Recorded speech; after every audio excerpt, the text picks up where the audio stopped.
Hi, this is Ashton Fallon, and you are listening to the Six Wheels Disability Consulting Podcast with my friend, Matthew Shapiro. Welcome to the Sixth Wheels Consulting Podcast, dialoguing disability and discussing difference, inclusion, and all abilities in today's world.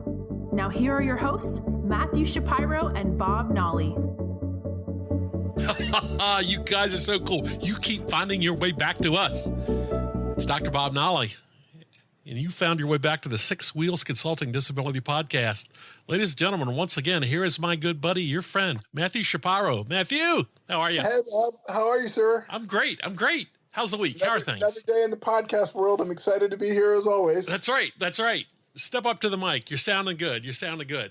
Well, you've been on the road. You went back to Cleveland to go to college to speak there. You went through the General Assembly session here in the Commonwealth of Virginia. Yes. And that was a period of time. There was a lot of work, everything you did there. So yes. What are you up to now? Now I'm hibernating. No, not really. I've lined up a bunch of keynote speeches that I'll be doing over the next couple months. And so I am preparing for all of those and just continuing to look for work and projects and meet amazing people like our guests that we have with us this evening. I noticed these people sitting around the table with us. Yes. The podcast table. It's great. So we have guests tonight. This is great. And we don't need just one extra chair. We need a couple. So yes, it's like one big party. It's going to be great. Yep. We've got a Duke with us, an advocate that lives here in the RVA with us. She graduated from JMU, home of the Dukes. Yes. And she loves to paint, loves hanging out with her friends, or hanging out with her dog. Who doesn't love hanging out with their dog? Emily Deaton, welcome to the program. Thank you. How are you? What kind of dog do you have? I have a beagle. The first dog I ever had was a beagle. What's his or her name? His name is Toby. Toby. Nice. Yeah. That's a great dog. That's good. Yeah. And sitting next to you is, because she's in Pennsylvania, like she's sitting next to you. Okay. Yes. Carolanne Monteleone is here. Carolanne, thank you for being here. You're a disability advocate and a professional sick person, you've said. I love that. You're a blogger, and you write about your personal experiences with chronic illness, and you're running a small Etsy business of handmaids. Yes. That's great. Etsy is just a machine there. So welcome to the program, Carolanne. How are you? Thank you for having me. I'm very excited. I'm doing great. Well, we are certainly blessed to have you both here. Thank you both for taking the time. Matthew, yes, thank you very much. The deck is stacked. The house is full, as we say. Yes. No, this is great. This guest is starting to become a regular thing for us here on the podcast, and it's just great because it brings about great conversation. We're going to have valet parking out front to take care of all the traffic concerns now. Yes, exactly. This is good. Exactly. This is good. So as with all of our episodes, we always have a theme that we sort of talk about, debate, and discuss. And so tonight's theme is really around both Emily and Carolanne have disabilities, but also sort of more view them as chronic illnesses. And so I thought it would be really, really cool to kind of have a conversation around that whole topic of chronic illness / disability and see how it sort of relates or differs from, how I think about disability and other things. So thank you guys both for joining. And thank you, ladies. Thank you, ladies, both for joining. Yes, thank you, ladies. I'm sorry. That was not I say that all the time, too. Every time I say that, I go, thank you, guys. It's lowercase g, lowercase g. I know, yes. But tonight we want them to come back. If they make through this whole thing, they'll be co-hosts. So, yes. We want them to come back. Okay. Absolutely. And so I guess for both of you to start off with, and one can go and then the other can go, but tell us a little bit about yourselves. I know Bob read those amazing bios, and I know you all do great work because you help me with a lot of things, which I am very appreciative of. And so tell us a little bit about yourselves. Emily, why don't you go first? Sure. Okay. My name is Emily, as I said, and I am from Richmond, Virginia, and I am a writer and advocate, and I've always had an interest in writing. And when I became chronically ill in 2012, I started to gain interest in advocacy work as well after my experiences going through, I guess, the medical system and meeting other people with chronic illnesses. And in the past, I want to say it's been a year or so that I think I've worked with Matthew and helped with Six Wheels Consulting, which has been a really exciting experience to just see a different side of advocacy work than I normally do. Yes, I can say without both of these lovely ladies on the podcast with us, I would not be as successful as I am. So I'm very appreciative for their help, because I can tag them in and say, "Hey, I need help here," and they're more than willing to do that. That's awesome. That's awesome. So how did you two bump into each other? Matthew and I? Yeah. Yes. Yeah, I think I had read a story in the Richmond Times-Dispatch, which is a local newspaper to Virginia, and there was a story about Six Wheels Consulting, and I contacted him and just said, "Hey, I would be interested in volunteering. Is there any sort of work you would like help with, or anything that I could do to help?" And he responded, and so it's kind of been from there. Yes. No, it's been a great match. I would definitely agree. And like I said, I'm always very appreciative of both Emily and Carolanne, for sure. So Carolanne, how did you meet him? How did you run into him? I actually found Matthew through Emily. Emily and I were Facebook friends through the chronic illness community, and she had made a post one night asking if anyone would be interested in helping out her friend Matthew with Six Wheels Consulting. And I had previously worked for my good friend Shane Burkaw, who runs Laughing at My Nightmare. He has muscular dystrophy, and I worked with him for about a year. So I knew that I could hopefully lend my talents and help out Matthew a bit. Well, that's great. The phone rings and these two ladies come to the door and go, "Can I help you out in some way?" Well, I can tell you, Bob, it was a great help to me and a great relief, because when they both first kind of came to me, I was in a situation where I needed some help with some writing and some other projects and things, and getting social media off the ground and doing all kinds of stuff. So whenever I have those kind of instances, they both help me with writing and doing some stuff on social media, and I can bounce ideas off of them, and so it's definitely a great two-way conversation. They're definitely helping me, and I hope I'm giving them some help too, or at least being a sounding board in many instances. So it's been really, really cool. Okay, you go ahead and toss the next question. Sure. So, we all on Skype calls that we have together often sort of talk a little bit about, chronic illness. And as most of our listeners know, I deal with chronic pain, but I know chronic illness can have many different scenarios and things like that.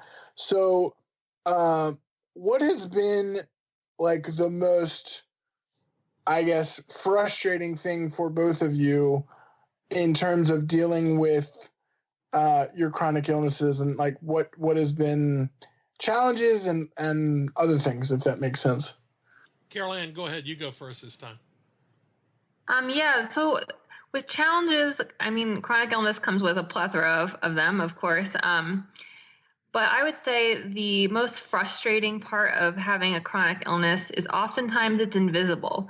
So with a typical disability, you can tell that the person's disabled. People are more apt to accommodate you or treat you kind of as a person who needs such accommodations. And with chronic illness that's invisible, people can't outwardly see the pain or suffering that you're in. And it makes it really hard to communicate and navigate a world that doesn't recognize what's going on internally in your body and the limitations you may have. Sure. So is it, and Emily, you can answer the same question in 1 second, but so because from what I understand, and this is kind of what you both have told me, is like one day you can be feeling great, and then the next day you could have, you know, a flare up or something, and you know, you just got to kind of be aware of it. Is that like right, Emily? And what has been some frustrations for you? I think for me personally, I sort of have a baseline level of like I experience symptoms every day, but there are times where I do have flare-ups and certain symptoms will be worse. But sort of like Carolanne said, for me, it's also been difficult to feel like I have to, in some ways, prove my disability to people, especially when I'm not using a mobility aid like a cane or a rollator, which is what I normally use just to help with my symptoms like chronic pain and dizziness. And just so people know, a rollator is a walker, correct? A rollator is a walker, yes. Okay, thanks. Yeah. And feeling like you have to prove that something's wrong with you or answer questions from strangers who don't understand that just because you don't necessarily look sick, that doesn't mean that you can't have a disability. Right. Well, it's interesting because we've talked about that a lot on the podcast of like just people making the assumption like that, like just people making assumptions, right? And I'm sure you all face it on a regular basis. I know that in many instances for me, like people make the assumption that just because I'm disabled, I'm not like super intelligent, right? Like they make that assumption. So like, how do you handle those instances when people are making those assumptions? Like what goes through your mind, or how do you feel? I think for me, I've kind of learned how to respond like based on the situation, and most of the time I know that people don't have bad intentions or that they're just curious, and I think just kind of taking a step back and explaining things, for me at least, in a very simple way, just saying, oh, like if they ask, for example, why are you using a cane, I'll say, oh, well, I have, you know, chronic pain or a chronic illness, and trying to educate people, I found in most instances is more helpful than coming from a place of feeling defensive, even though sometimes it's frustrating when you have people who are, I guess, questioning you or who don't necessarily believe that you are disabled. Carolanne, would you agree with that? I would totally agree with that. I think that it's the perfect opportunity to educate people. And sometimes it's hard to be an advocate 24/7 when you really just want to do your, you know, regular grocery shopping or something. You don't want to stop every 5 minutes and explain something that's very personal to you to a stranger. But like Emily, I try to see those as those instances as good opportunities to be kind and show compassion and try to educate people along the way. Sure. Yeah. And I do that too. And like, I think we've all sort of talked about this too, but I've always sort of framed that as my grocery store story. And for me, like that is when like little kids will come up to me and be like, you know, they usually start the conversation with like, why don't your legs work? Right. Mm-hmm. So, I agree. I think it's so vital to try to have that conversation. And I agree with you, like trying to be, or agree with both of you, like trying to be an advocate and be somebody that spreads positive awareness on a regular basis is very tough. But, you know, I think the fact that we all do it and we're all like willing to do it is a huge kind of win or step in the right direction in itself. So that's really, really cool. What has been the most exciting or like interesting thing as somebody who has a chronic illness? Like what are some of those exciting moments for you or most interesting things that you both have had to kind of interact with? Because I know I have goofy interactions all the time, which always keep me on my toes. I think I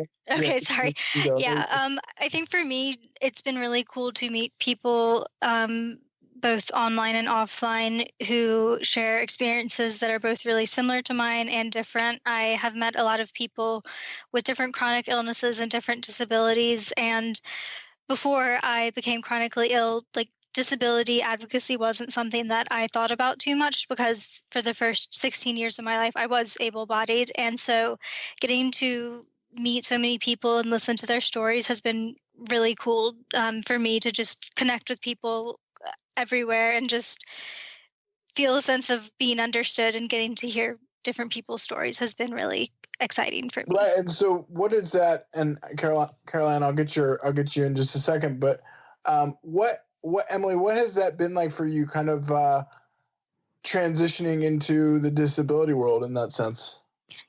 I think at first, as far as like accepting that my condition was something that wasn't going to go away, was hard. But once I did accept that, I sort of was able to connect with other people, and I became, I guess, more comfortable with identifying as a person with a disability, and really found a sense of community in different places online. And so that was really valuable for me. Sure.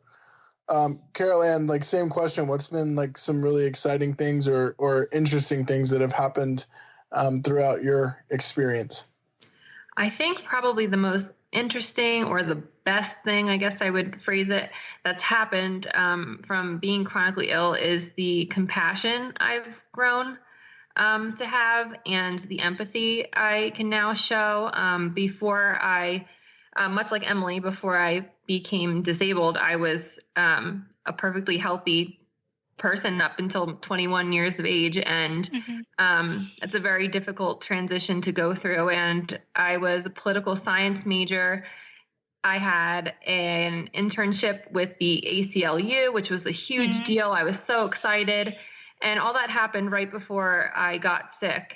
Yeah. And like Emily said, before I got sick myself, disability wasn't on my radar either. And it didn't even occur to me that that was a very important part of intersectionality, and how no advocacy can truly be, whole without including people of all types of minorities, even if you don't belong to that certain group. So I think finding that out and learning more about myself through that process has been really cool and interesting for me. Yeah, that's awesome. And so that sort of like, that brings up a really interesting question for me, for both of you.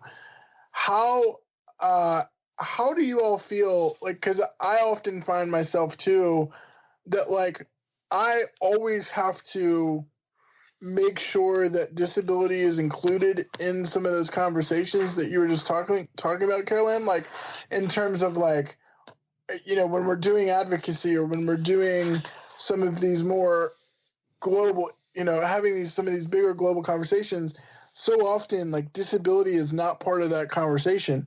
And it drives me nuts, because I always say disability is one of three things. It is, if not the largest minority group, one of the largest minority groups that exist. It's the only minority group that you can join in the blink of an eye, and you both sort of illustrate that perfectly, since you both said, we were perfectly healthy, and then we, had to sort of transition into dealing with chronic illness.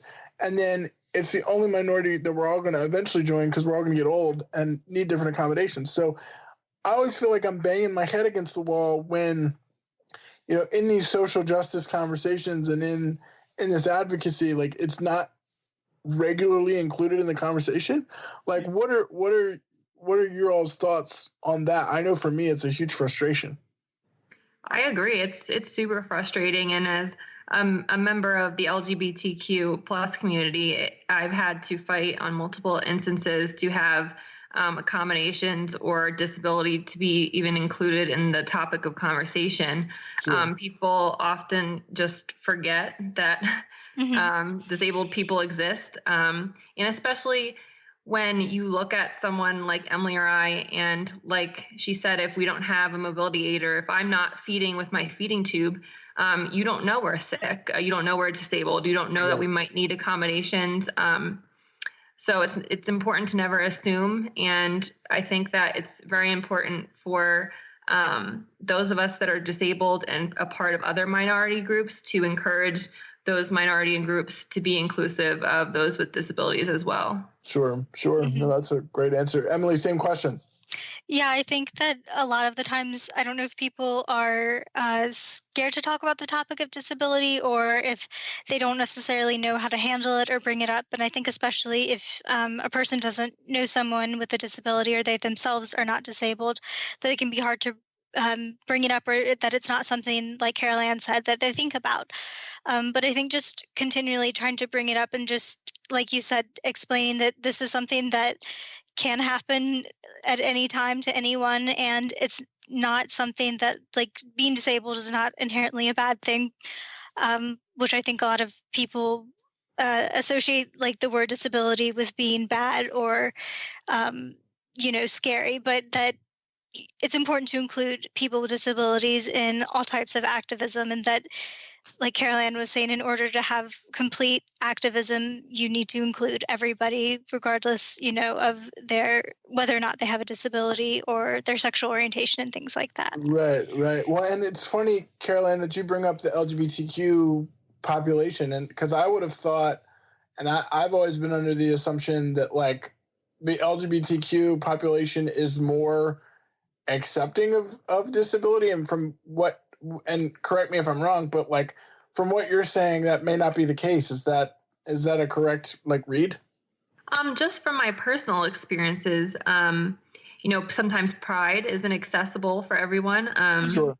Which is, that's the one super main global event that every person can attend and go to or should, and sometimes they're not able to when they want to, which is really rough. And a lot of queer spaces, like clubs or bars, are not accessible.